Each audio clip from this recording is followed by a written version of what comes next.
President Trump enjoys strong support from Republicans, but more and more high-level party members are coming out publicly to say they just can't vote for him. Former Arizona Senator Jeff Flake is a leader in the Republican anti-Trump movement.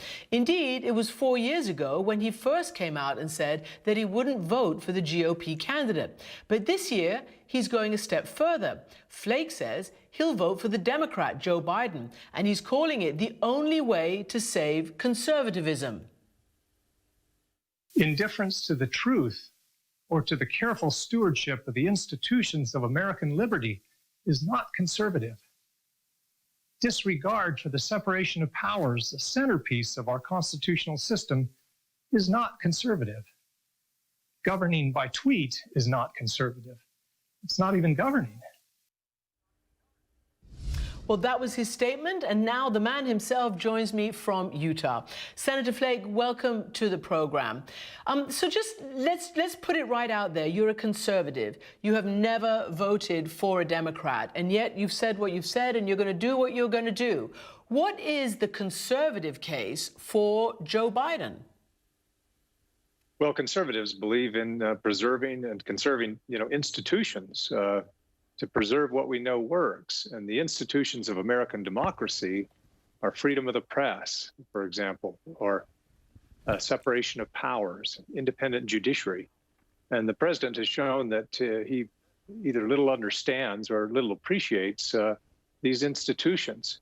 So I'm not pretending that Joe Biden is as conservative as I am on fiscal issues and whatnot, but on those important issues of American democracy, frankly, he's more conservative than the president is.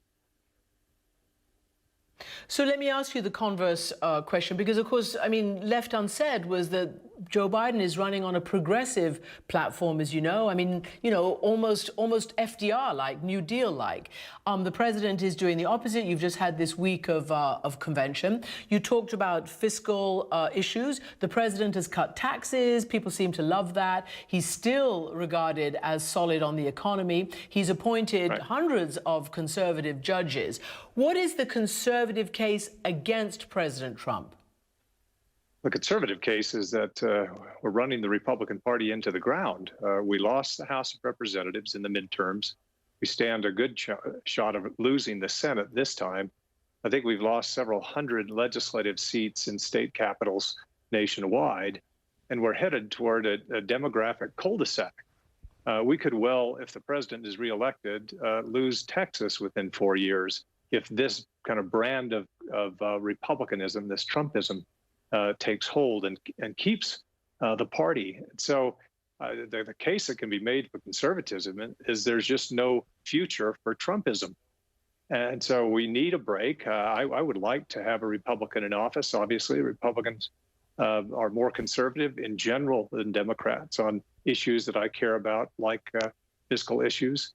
But there's just no future for the party under Trumpism. So I want to ask you about the so-called aha moment, your eureka moment. When did you decide, I mean, beyond not voting for Trump, that not only were you going to vote for Joe Biden, but that you were going to come out publicly as you are doing right now, and even gathering others, like-minded other members of the party? What was the moment that sort of tipped you over the top? Well, the moment they nominated Joe Biden. I've been asked over the past 4 years, could you vote for a Democrat for president? I voted for Democrats on other, for other offices, but never for president. And I said, my ready answer was, if he or she were a Joe Biden kind of Democrat, then I could.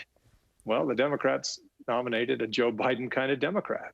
So when he was nominated, and also I think as we go further into this presidency, we see the danger is not just to the party and what that means in the long term, but to governing in general. We desperately need somebody like Joe Biden who can at least create the civic space where Republicans and Democrats can argue about policy again. Right now, that's not really possible. So when they nominated Joe Biden, I knew all along that I couldn't vote for Donald Trump, but I'd entertained thoughts, as many of my colleagues have, of just voting for a third-party candidate or writing somebody in. But I think it's important that we not just register our disapproval of the president, but we elect somebody in his place, and somebody like Joe Biden. And we just come out of a primary. Let's face it, both parties run to the left or right to where the party base is during a primary. But one thing that impressed me is during that primary, when it would have been more popular to say otherwise, Joe Biden kept saying, I'm going to work with Republicans. You need to work with Republicans. This is how the system works. And he has been in the Senate for so long. He knows how to negotiate. He knows how the system works and how to get policy that actually endures. So I think when the nomination happened, I knew that I would not only not vote for Donald Trump, but would be able to vote for the Democrat. Well, let's just put what Donald Trump said to the convention on the last night, and this is the sort of the anti-Biden case that he put. Let's just play a little bit of it. If the left gains power, they will demolish the suburbs, confiscate your guns, and appoint justices who will wipe away your Second Amendment and other constitutional freedoms. Biden is a Trojan horse for socialism. If Joe Biden doesn't have the strength to stand up to wild-eyed Marxists like Bernie Sanders and his fellow radicals, and there are many, we see them all the time, it's incredible actually, then how is he ever going to stand up for you? He's not. So, Senator Flake, I want you to comment on that, because he paints obviously a completely different portrait of Joe Biden than you do. But also, we've seen in this week at the convention that what's been happening in Kenosha, Wisconsin, has been sort of morphed into, I mean, for want of a better word, a campaign strategy. The fear card is being played. Just tell me, I mean, do you agree with that? And how likely is that to work? Well, in terms of his, his description of Joe Biden defeated the other candidates, including Bernie Sanders. He won. And so I think that to try to paint him as a wide-eyed socialist is just a bit disingenuous. With regard to this law and order strategy, I do think that it does rally the base and some beyond the base as well. This creates real danger for Democrats if these kind of protests and violent protests and shootings go on. But I don't think it will be enough. For one, I think people, and I'm sure Joe Biden and the Democrats will point out, this is happening on Donald Trump's watch. And 4 years from now, there weren't these kind of riots going on and whatnot. So for Donald Trump to place the blame solely with the Democrats just won't work very well.